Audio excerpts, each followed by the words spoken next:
कमाल की बात है, पिता अपने संतान के लिए वहाँ भी हाथ फैलाता है जहाँ उसे पैर रखना भी पसंद नहीं होता। हाय दोस्तों, मैं राजेश गुप्ता। एक छोटी सी कहानी जो शायद आपको जीवन में कुछ सिखा दे। एक अमीर इंसान था, बहुत ज़्यादा अमीर। उसका जन्मदिन था, उसे लगा कि मुझे बर्थडे पार्टी देनी है और बहुत लोगों को बुलाना है, अपने जितने भी दोस्त हैं सबको बुलाना है। तो बर्थडे पार्टी अरेंज करता है और जितने भी अमीर दोस्त थे और सबको बुलाता है। मगर उसका एक दोस्त रहता है जो गरीब रहता है, जो उसके बचपन के दिनों में उसके साथ रहता है। तो शायद कहता है कि उसको भी बुला लिया जाए, तो वो उसको भी बुला लेता है। तो जब बर्थडे पार्टी आती है, जब सब लोग आते हैं तो सब लोग गिफ्ट लेके आते हैं। तो उसका जो दोस्त था वो भी एक छोटी सी गिफ्ट लेके आता है। और जब बर्थडे पार्टी चलने लगती रहती है, सबसे हंसी मजाक करने लगता है, तो तभी उसे पता चलता है कि उसके हाथ में जो अंगूठी है वो गिर चुकी है। वो डायमंड की अंगूठी थी और वो परेशान होने लगता है। वो यहाँ वहाँ तरफ देखने लगता है, सब पूछने लगते हैं कि यार परेशान क्यों लग रहे हो। बोला यार हीरे की अंगूठी थी, पता नहीं कहाँ चली गई। सब लोग ढूंढने लगते हैं। तो बता देखो, पता नहीं यार क्या कर सकते हैं, चली गई। तो बोला जो अमीर दोस्त लोग थे उन्होंने कहा कि यार तू चेक कर लेने, तेरे दिमाग में हमेशा वही बात चलता रहा कि हमने से कोई लिया हुआ है। तो जितने भी अमीर दोस्त थे सब वही कहने लगे हाँ ठीक है, हम लोग चेक कराने के लिए तैयार हैं।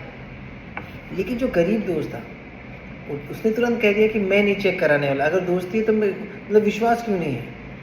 तो सबको समझ में आ चुका था कि शायद इसी ने चोरी किया है।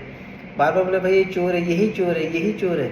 और उसने सीधी मना कर दिया कि नहीं, मैं तलाशी नहीं लेने वाला, आपको मेरे पर विश्वास है, मैं आपका दोस्त हूँ, मैं क्यों आपकी अंगूठी चोरी करूँगा। तो ऐसा करते करते जब शाम बीत के सब जाने लगे और सब लोग चले गए, किसी ने चेक नहीं किया। तो जब रात को जो अमीर इंसान अपने कपड़े बदलने लगा, तभी उसे अपने पॉकेट में वो डायमंड की रिंग मिल गई। और वो अफसोस करने लगा कि यार मेरा बचपन का दोस्त था, जब मेरी गरीबी हालत थी उसने बोलता ना उस टाइम से साथ था वो मेरे, और मैं उसके ऊपर शक करने लगा। उसे बहुत गिल्ट फील होने लगा। उसे लगा कि कल जाके उसे बताना चाहिए मेरे लिए कितना कुछ था, सब लोगों ने उसको कितना कुछ कहा।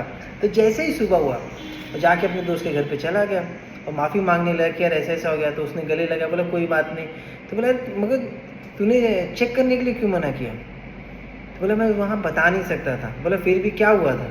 तो बोला मैं जब घर से निकल रहा था तो मेरे लड़के ने कहा था कि मिठाई लेके आ जाना, और मेरा लड़का बहुत बीमार था और इसकी इच्छा थी मिठाई खाने की, और हम गरीब तो लोग हैं और हमारे पास कहाँ मिठाई रहेगी, कहाँ खाने को मिलता है। और वहाँ पे मैं जब खाना खा रहा था तो मुझे मिठाई दिख गई और मैंने एक मिठाई अपने पॉकेट में रख ली थी।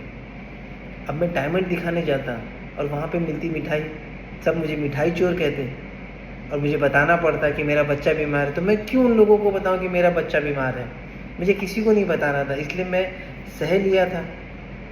तो बोला कोई बात नहीं, मैं आज बच्चे का इलाज हम करेंगे, मैं करूँगा। ये कहानी कोई बड़ी कहानी नहीं है, सिर्फ इसमें दो कंक्लूजन होता है कि हमारे जो माता पिता होता है ना, वो हमारे लिए बहुत कुछ सहते हैं, हमें पता ही नहीं होता कि हमारे लिए क्या क्या करते हैं। तो हमेशा अपने मम्मी पापा, अपने माता पिता का हमेशा रिस्पेक्ट करिए, हमेशा उनकी बात मानिए। हमारे माँ बाप कभी हमारे लिए गलत सोच ही नहीं सकते। हाँ, उन्हें डर लगता है कि मेरा बच्चा कभी परेशान ना हो जाए, उन्हें ये लगता है कि हमारा बच्चा कहीं सक्सेस, मतलब ना उनको सक्सेस चाहिए। आप कोई भी काम करिए, आपको बस उनको चाहिए कि आप हमेशा सफल रहें। और दूसरी बात, अपने दोस्तों से हमेशा हालचाल पूछते रहिए, चाहे अमीर हो चाहे गरीब हो, आपको हमेशा उनके बाद बात करनी चाहिए। आपको नहीं पता कि आपकी बात करने से उसका दुख दर्द चला जाए। हाय दोस्तों, बस अपना ख्याल करिए, जीवन में बड़ा करने का सोचिए और बड़ा सच में होगा। थैंक यू सो मच, अपना ख्याल करिए।